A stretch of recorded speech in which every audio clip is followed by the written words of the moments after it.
Prenez du champ. Il n'y a plus qu'une porte. La dame,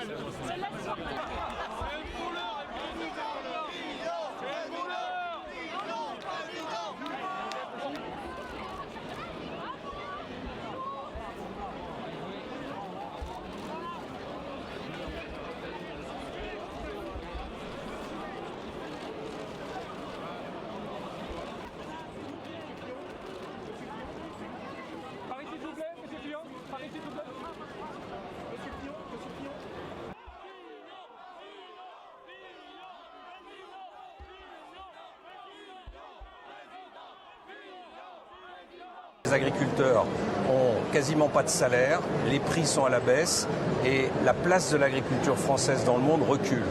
Moi, je veux que l'agriculture française soit la première en Europe.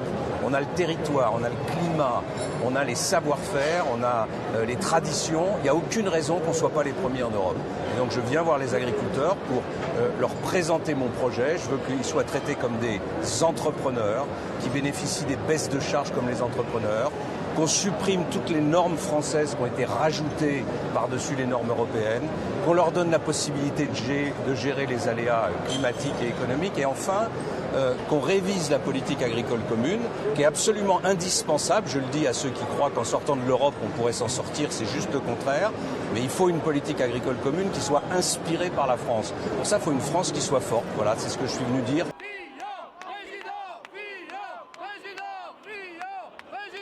La mise en examen, c'est pas une preuve de culpabilité. Hein.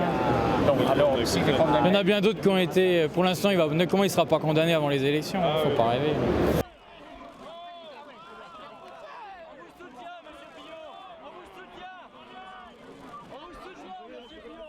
À partir du moment où la personne a de la valeur et si la personne a des compétences, ces problèmes, on va dire, pré-politiques et pré-présidentiels, pour moi, n'ont pas d'incidence sur la suite des événements.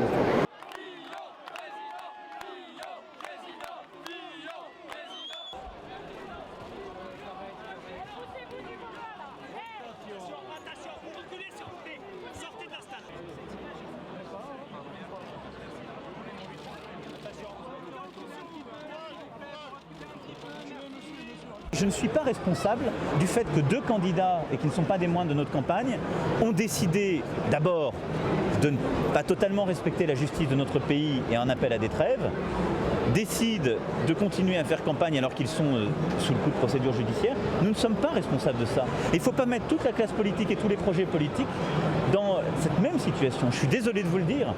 On peut décider de porter un projet pour l'avenir de notre pays, de répondre à la détresse qui existe, d'être ambitieux pour la France et ne pas être dans le même sac que celles et ceux qui ont eu ces comportements et qui décident aujourd'hui de continuer en effet à se comporter de manière, je pense, largement incompréhensible pour bon nombre de nos concitoyens.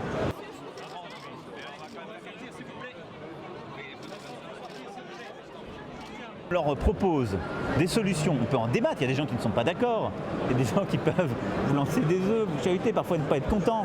Ça fait partie de la vie politique française, ça a toujours fait partie de ça. Il y a toujours eu des campagnes, on se fait enfariner, on se prend des œufs, etc. Donc ça n'est pas inédit, je le déplore parce que ça ne grandit pas le débat public.